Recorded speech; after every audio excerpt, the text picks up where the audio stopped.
Welcome, TJK, ladies and gentlemen. This is another day God has given us. Welcome. Thank you for coming. Today, many people have asked me, Jackson, you are a confident man. You're a consistent man. Please talk about your self-confidence and where it comes from. Were you born with it? Was it given to you? Have you worked on it? So today we are going to talk about boosting your self-confidence, staying confident, improving self-esteem, and the tips that can boost your self-confidence. So ladies and gentlemen, here we go. I am a man of lists. I make lists, I write lists, I keep them. And I'm a true believer that each one of us were born with a God-given talent. Our task as human beings is to find that talent. An amazing writer said that the most important day is when you find out why you were created. So I'll give you a list. Some of these are things I've gone through. Some of things are things I'm still working on. Nobody should ever lie to you that they are completely out of the weeds. They know everything. We are all in the process and in the journey. So number one, identify your strength and make a list of your skills, talents, and accomplishments.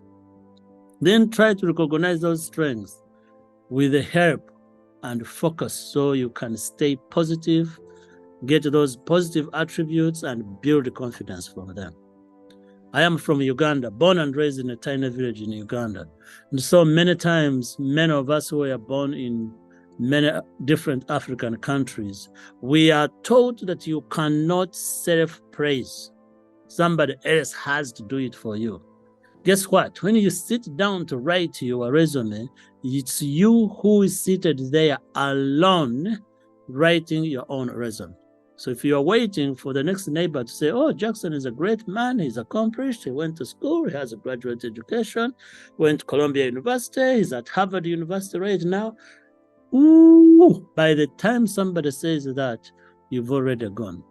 This is the time of technology. LinkedIn is here, social media is here. You go and say something to somebody, the first thing they do is Google you. Recently, I met somebody at United Nations when I was speaking last week. And while I got up to give a keynote speaker, the audience was busy Googling, is this man of substance? Should we listen to him? And when I got there, I listed, yes, I'm a CNN hero, gone global citizen. I grew up sharing one pencil with 5 children, but here I am, 3 PhDs, honorary PhDs, father of 4 children. Here I am, and I deserve to be here. I have no apologies for my accomplishments, and I will say them myself. So set those goals, identify them, and make a list of them, and be the one to promote yourself. That's number one. Number two, set goals that are realistic. If you say tomorrow, I want to go to the moon, okay, are you going to go there? Jeff Bezos goes there. You have people who are paying to go there. But if I say tomorrow, I will drive from my house to Michigan State University, I'll walk from my address in Cambridge and walk to Harvard Business School and take my class that I'm auditing, then it's a goal I can accomplish. I write it down. It is achievable. It is for me, and I work towards accomplishing that goal. Once I get to the business school and audit my class and submit my group assignment and teach the workshop I'm supposed to teach, I go and tick. I have done that, I've accomplished it. Our minds psychologically work when you are able to accomplish something. Your mind tells you, good job. If you're waiting for somebody to clap for you and say, good job, you'll be waiting for a long time. But if you set your goal, accomplish it, and tick it, then you will say, I have done this. As a child, I really, really, really wanted to go to university. I set that goal. I wrote it down. When I got my first degree, I ticked that goal. It's done. Then I set goals. When we are setting goals, ladies and gentlemen, set them in short term. I'll make sure I eat my lunch at noon. Set them in midterm. By the end of this year, I will be debt-free. Set them in long term. In 5 years or 10 years, I want to acquire a fellowship at Harvard University. When you acquire it, tick that. Or I will write a book, or I'll get my first degree, or I'll start my first business, whatever goal it is, or I will be married. That will depend on somebody proposing it to you, or you can be the one to propose. But set those goals and write them down. In order to have your self-confidence and to be productive, practice self-care. That's point number 3. What do I mean by self-care? Take care of your physical, mental well-being. Exercise regularly. Eat a balanced diet. Get enough sleep. Engage in activities that bring you joy and relaxation. When you feel good physically, it positively impacts your confidence. Every single morning since December 12, 2022, I get out every day, run or walk. That's my physical care. That's mine. Nobody will make a phone call while I'm walking and I take that phone call. If I want to make a phone call, I decide I want to make a phone call. That's me. I'm taking care of myself. I wake up, I do my worship and praise, meditation. I put on my shoes after I do my prayer and walk or run before anything else comes to distraction. Before I send text messages, before I check emails, that is my self-care. You're not taking it away. When I come back, I make sure I drink water throughout the day. Yesterday, this is a joke, by the way, but a true one. The other day, I'm talking to my children, and they are going, we were telling our classmates how old our parents are. One parent say, oh, my dad is 56. Oh, another parent say, my dad is 50. Oh, another one said, my dad is 47. Noran, my middle son, goes, my dad is 52. And the whole class said, no way, your dad must be 35. Woo! Take care of yourself, you will look good, and your mind will continue working sharp. Your physical positively impacts your self-confidence. So when you're asking those questions, Jackson, how come? You know that because I'm taking care of myself, my physical is affecting my self-confidence. Many of us, this is point number 4, many of us face challenges, negative thoughts. I want you to pay attention to negative thoughts. Pay attention to the inner dialogue and challenges. Those negative thoughts or self-doubt, they take you into different places. We've all been there. But when you take those self-doubts and negative thoughts and replace them with positive affirmations and remind yourself of your strength and past success, you will take the negative, replace it with the positive. I'll give you an example. The police stops me. Police in the United States have a tendency of stopping black men, especially when you are driving a good car. My first mind that comes to their minds is, you must be a criminal or drink drugs, so let's check you. The negativity that comes with it is like, how dare you stop me because I have a job, da, da, da, da, da. But for me, I then start thinking, I run an organization that impacts more than 88,000 children. They call me Papa. I wake up every single day.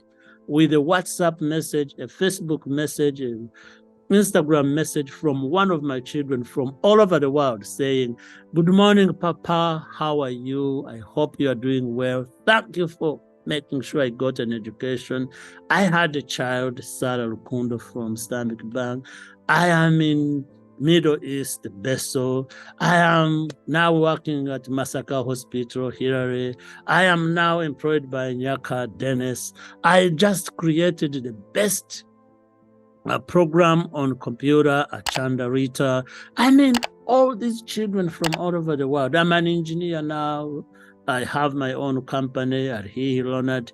All these kids from all over are always sending me positive messages. When the negative thought comes, I'm able to replace it with a positive thought, and the negative goes away.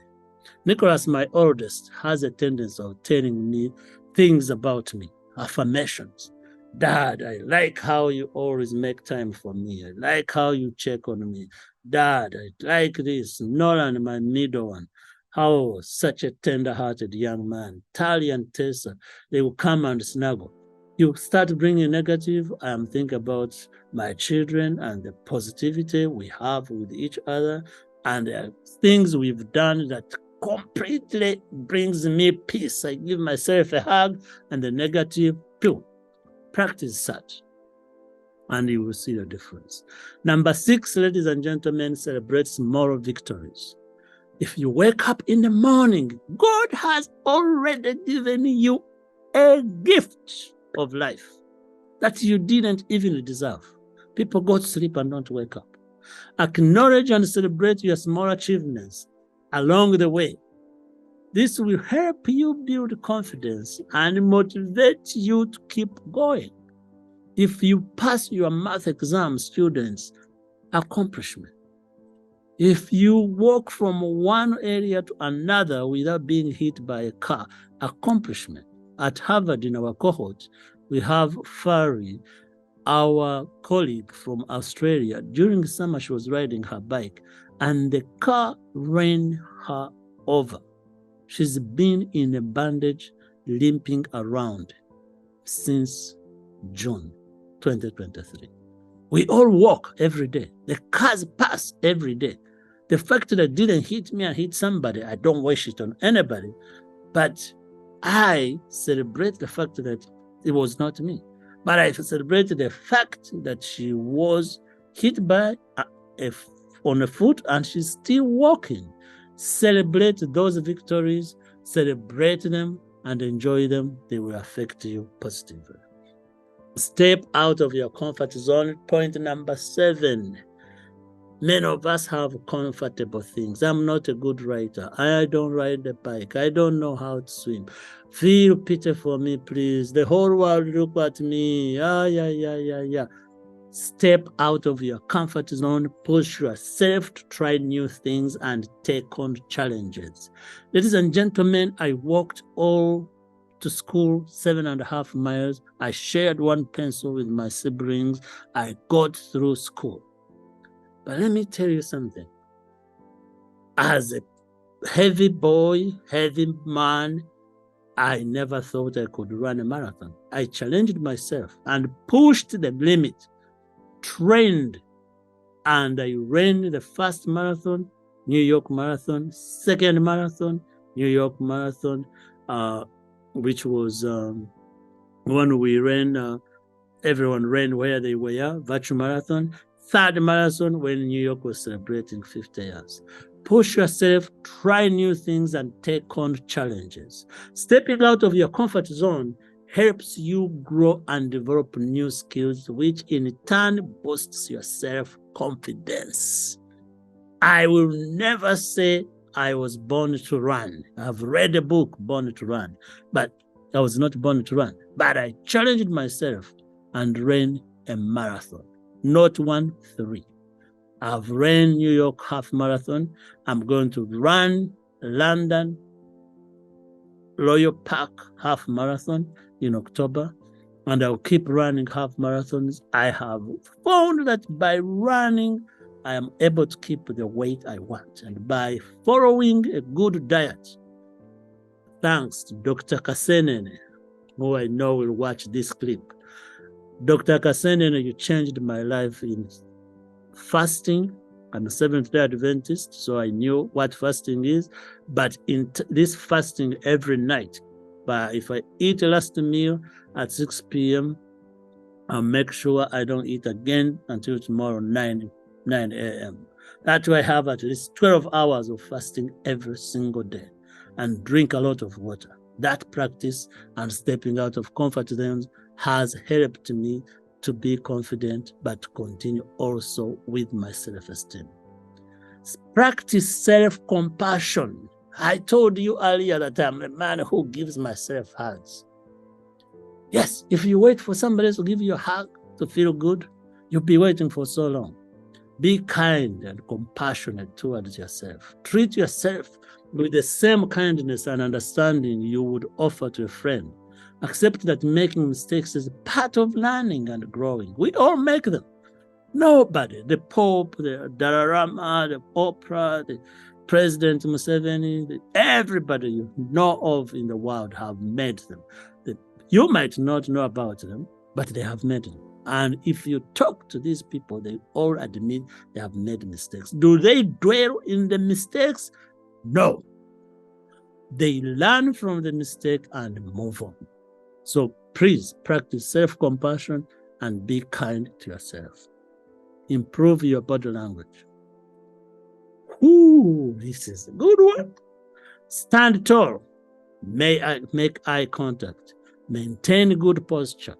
These non-verbal cues can make you appear more confident and also influence how you feel about yourself, but most importantly, also how others feel about you. At United Nations recently, I walked in with my beige suit. People didn't think anybody would show up at United Nations with a beige suit. Everyone wears black, gray, blue, dark, conservative. I am like, I'm Jackson.